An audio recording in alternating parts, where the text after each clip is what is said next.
Shaun, how satisfying from 15-13 down to win 4 on the spin against one of the all-time greats in a brilliant, pulsating semi-final.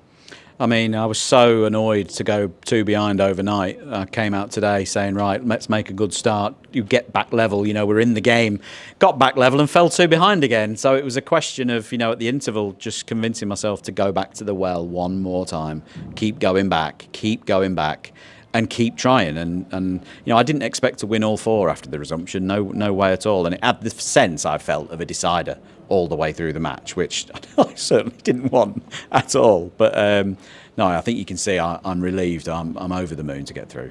It did feel like it almost deserved a decider. And when he was in the balls, before he was ever so slightly out of position on the black, you must have been sitting there thinking, right, okay, toss of a coin, here we go.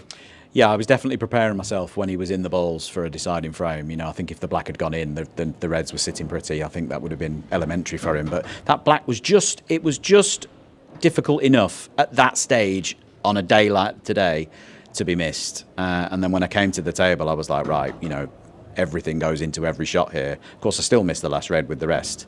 And I'm told I've gone to number 4 or 5 in the all-time rest rankings now. Well, I couldn't believe it. Of all the contexts in which you break down, it's the rest with the red into the yellow. Yeah, no, I've already had a chance to check my phone, and I've had a number of messages about that already. I'll have to go back and watch my How to Play with the Rest video and reteach myself. Your record in semi-finals is amazing. You're into your 5th final. You've only lost 1 semi-final, and it was to Selby when he was en route to the final in 07. It's an amazing achievement to make 5 World Championship finals here, because that single table setup is savage. It is, and I've missed it. And sitting in the TV booth, working for the BBC, watching everybody sail away into the sunset, has been difficult. I've worked so hard to get back to this stage. I've practiced so hard.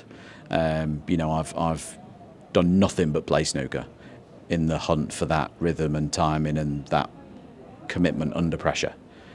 So I'm so pleased, not just for myself, but the rest of my team, my fiancé Jo, Peter Ebden and others. Some who are no longer, travelling with me, but they're with me in spirit. Robbie Murphy, who travelled with me for a few years before. John Wilson, who pretty much raised me, who comes to every match, like shouting, leading the charge. Kevin Johnston. These people come to every game. And it means so much to me, but so much to them as well. And they will be aware how much winning the title for a second time would mean to you. I think in terms of people who've won it twice, specifically here at the Crucible, class of 92, Hendry, Davis, Selby. That is illustrious company, or would be, to join. Very much so. And, I'm very aware that there's a slightly different nod. I wouldn't say there's a secret handshake that multiple champions have, but, I wouldn't know. So it's a club that I'm desperate to join, and I've tried many times. I've been trying to recreate the magic of 2005 for 21 years. There were days in the last few years where I genuinely thought these days had gone for me. I thought these days were over.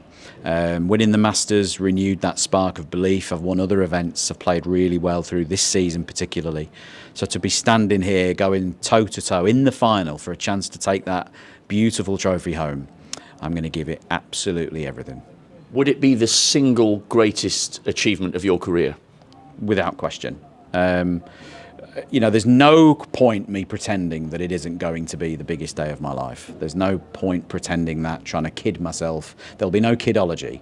It's going to be massive, and I'm going to have to stand up and go through pain to get there. There'll be challenges, there's going to be difficulties, there'll be mistakes, there'll be misses, there'll be all sorts will happen, and I'm going to have to go through it. I've been through it before.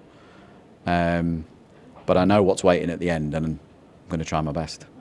Any preference, Mark or Wu? As we're talking now, they're all square. I mean, it could be an absolute epic late night finish or early morning because they might have to play 11.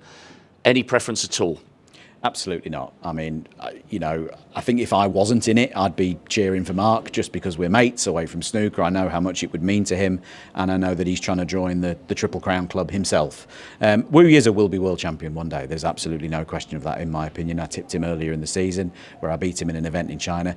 let's not forget, he battered me at the Masters. You know, he didn't just win, he battered me. And I was defending that. I was prepared for that. I tried my best in that match and got slaughtered. So I've no real preference. I hope they're here all night till the wee small hours. Whilst they're setting records for longest frames, maybe they'll beat the latest finish as well. And we can be sleeping soundly, getting ready. Well done this afternoon. It was an absolute epic. You'll get an incredible reception tomorrow. See you in the World Championship final. Cheers, Rob. Thank you.